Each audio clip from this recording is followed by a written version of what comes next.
This is the story of Maui's great fish, Te Ika A Māui.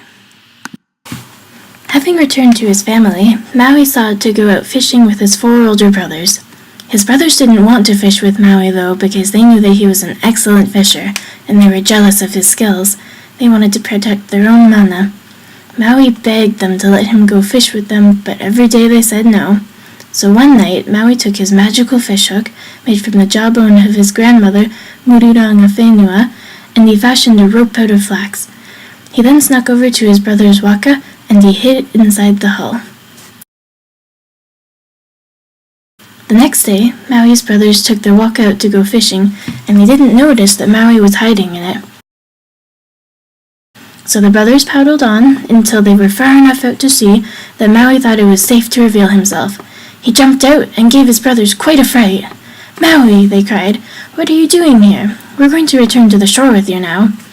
But Maui used his magic to make the shore seem far, far away. So his brothers said, "All right, we are too far from the shore to head back now. You can fish with us." They continued out until Maui told them that they had reached the right fishing ground. While Maui's brothers fished, Maui performed the karakia to properly prepare for his fishing. Then Maui cast out his line with his magic fish hook. His hook caught on something, a very large fish, so Maui started to pull. He pulled and pulled, but his line had caught on the teko of a wharenui on the back of his enormous fish.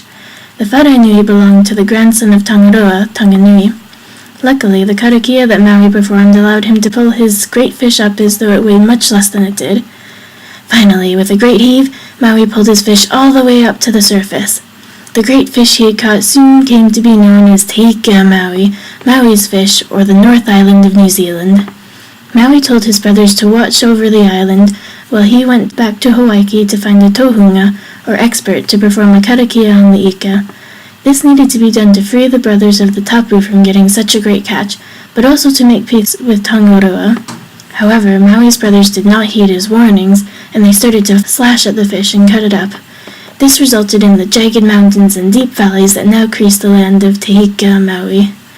This is the story of how Maui pulled up the North Island of Aotearoa.